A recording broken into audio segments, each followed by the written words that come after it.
Home assistants come in a variety of shapes and sizes, and Google has a couple they've made themselves, including the Google Home Hub, the Google Home, and the Google Mini. Well, they've also licensed out the rights to make a Google Assistant to Lenovo. And just today I picked myself up the Lenovo Smart Clock. And in today's video we're going to take a look at this and get it set up and see how it performs overall. But before we dive into that, I do want to say hi. My name is Carl, everybody's favorite ginger, and welcome to The Real Ginger Tech. Here I like to do tips, tricks, and reviews on just about anything I can get my hands on tech-wise. So, if this is your first time here, be sure to hit that subscribe button down below, and maybe the little bell icon, you can be notified of when I release new videos just like this one. Alright, so let's get started with this. This is the Lenovo Smart Clock, a 4-inch clock with Google Assistant built into it. And I'm kind of excited to see what Lenovo's take is on the Google Assistant interface. Now, as far as voice commands go, it should be the same as every other Google Assistant. This is just going to be a screen similar to that of the Google Home Hub, but a little bit smaller, and I kind of want to see what their screen controls are going to be like. I want to see what the sound quality is on this. So I did do a review on the Google Home Hub, and in that review I had made the comment that the Google Home Hub would be great on a desk or even on a nightstand. Well, I did put one on my nightstand, and it did seem to take up a little more space than I would like. And that's kind of what's drawing me to this. This is going to have a nice small footprint. It's not going to take up too much space on my nightstand, but it's still going to give me all the functionality that I want. Currently, right now, I do just have a Google Mini on my nightstand, but I would like to have the video features of this as far as pulling up, visible look of my calendar, seeing an actual clock, not having to turn on my phone. So I'm really hoping this works out. I'll let you be the judge of it. Let's get this thing opened. All right, and here it is. Whoa. Oh, hold on, I gotta get the peel going. Where's the peel spot? This is the best part with new electronics. Oh yeah, I actually prefer it when it's on the screen itself, just because it's a little more satisfying. But I mean, that's kind of a tiny little guy, which, like I said, I think this is going to kind of fill that gap that the Google Home Hub was just a little too big for. But let's see what else is in the box before we go any further here. Probably not much in here, just a power brick. And that is a hefty power brick. Anything else in there? Nope, we're done with the box. I'll leave it in the background here.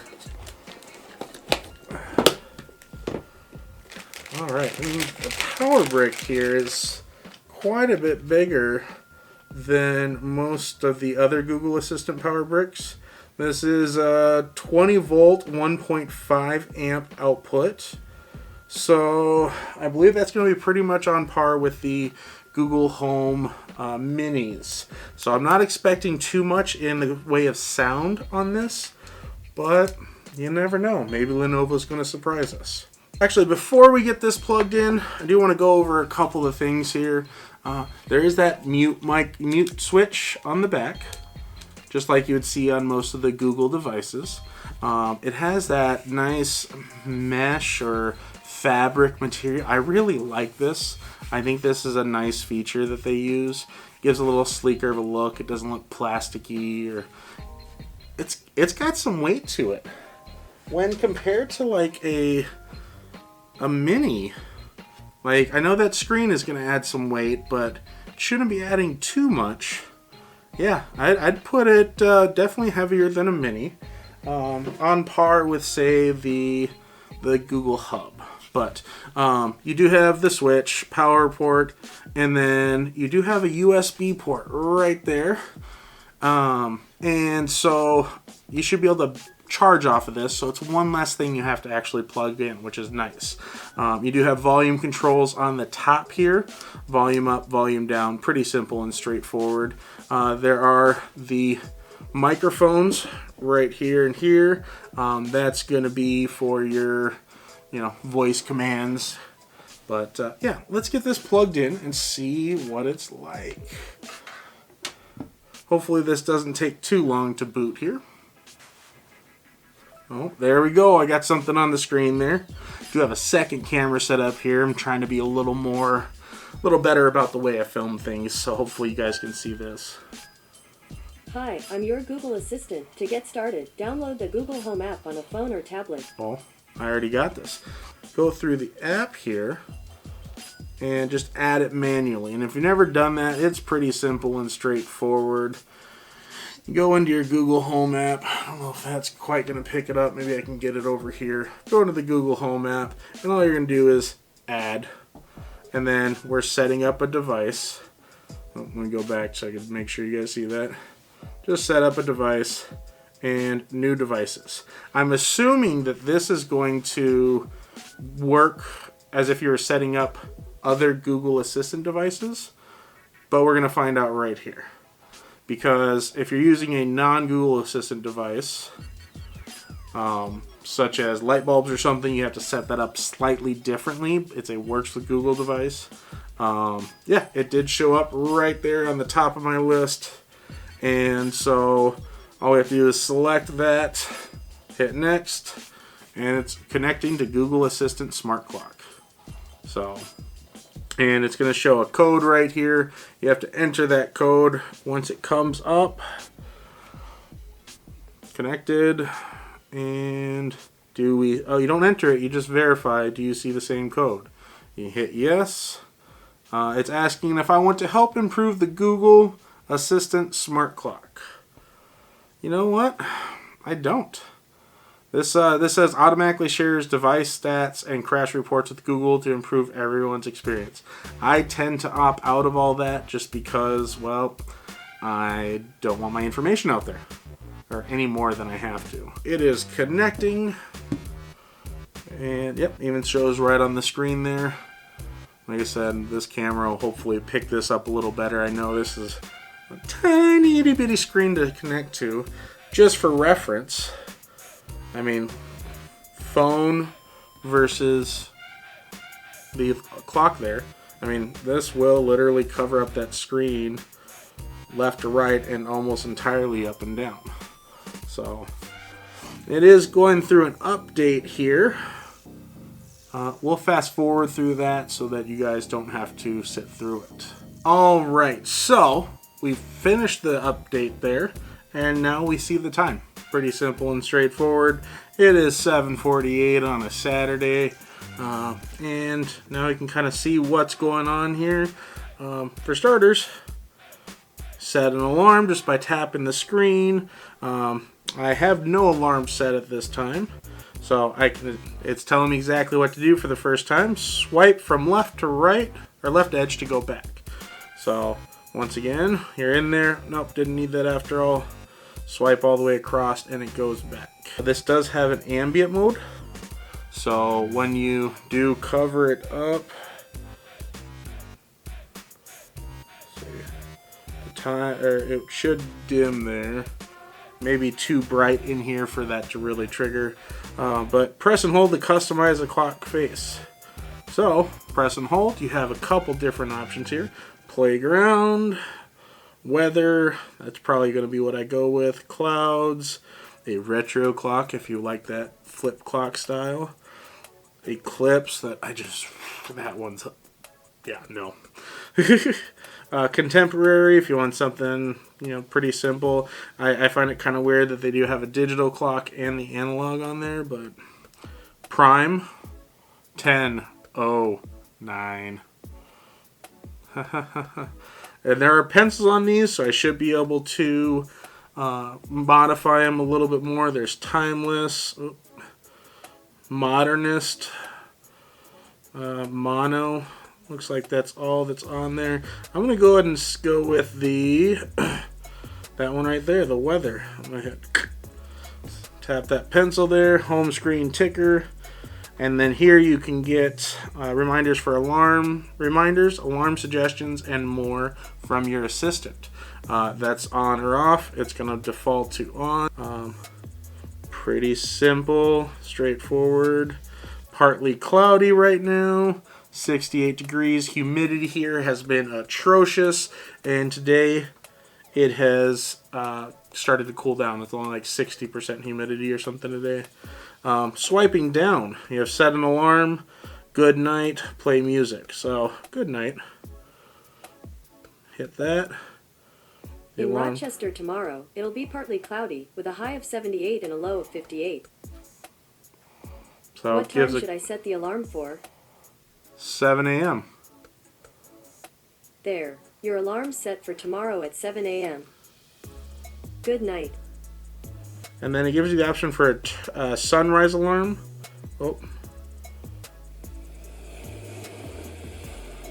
Oh, so actually what's nice here is it's already adapted to my routines.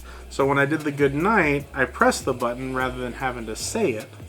It dropped my volume to 70%, gave me information on tomorrow, asked me to set an alarm, and then started playing some soft, soothing, relaxing wave music or wave sounds. So ocean sounds.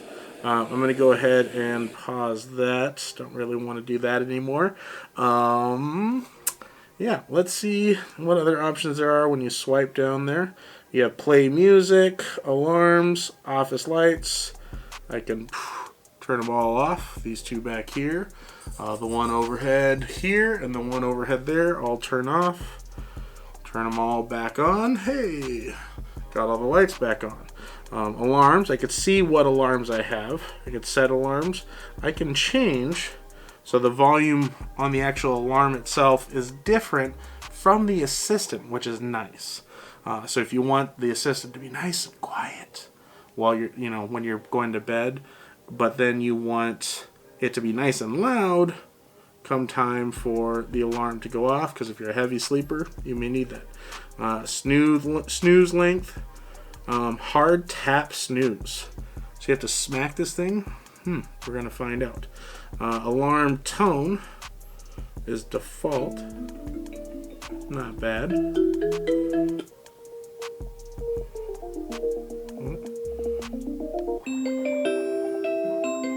I will say the sound in this is pretty clear so far. We'll check out a little more.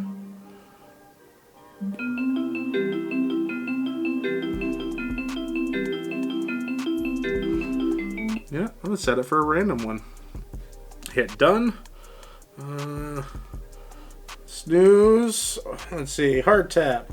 Snooze or stop your alarm when giving your alarm a hard tap. So it actually has a vibration sensor in there, so that if you do anything with it, it will, either stop it or snooze it depending on what your setting is. Snooze time, 10 minutes. Pretty simple, straightforward.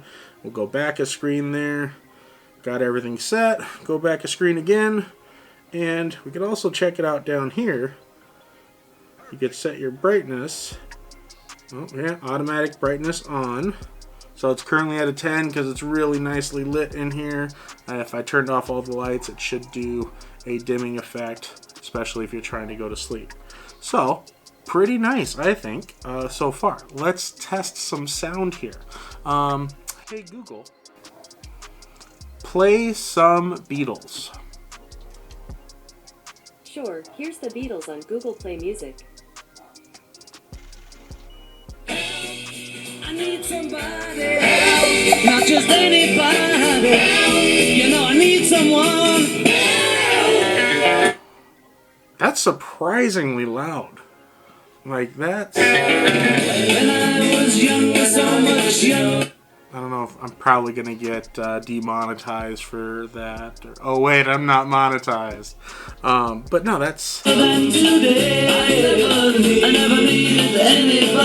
That's pretty loud for how tiny this thing is. I mean, just the speaker has got to be just right there, judging by how loud it is when you're getting back here. And and I don't think the mic's going to fully pick it up, but it's also...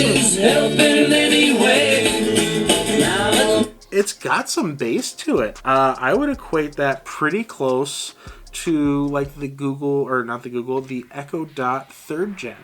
I'm rather surprised by that.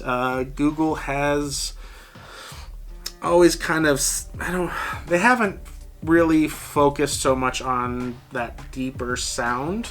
I mean, they get good sound, but Lenovo, kudos. I really like that. Hey Google, play Craig's Tech Talk on Office Clock.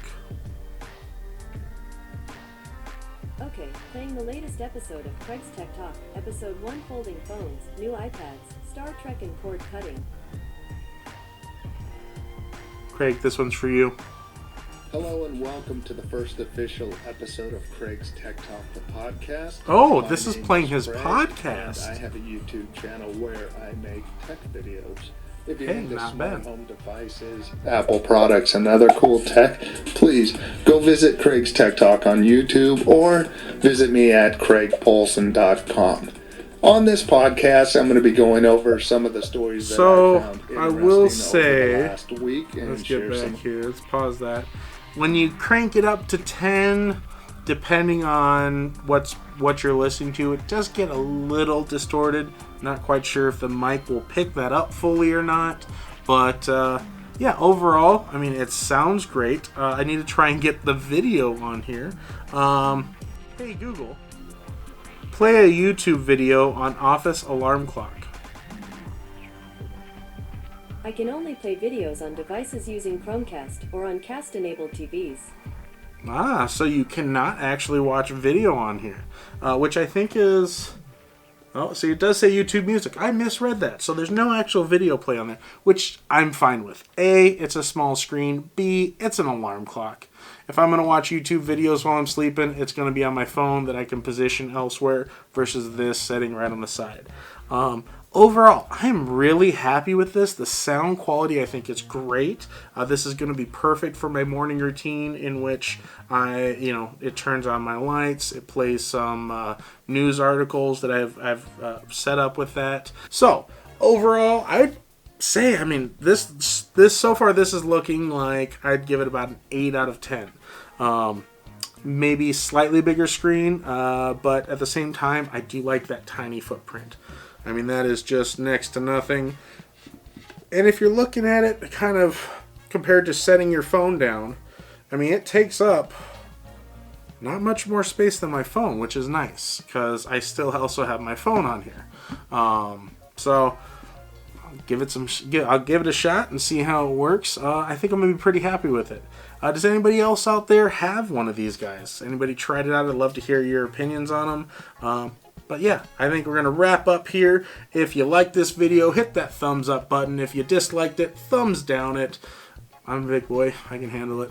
Either way, I will see you in the next video.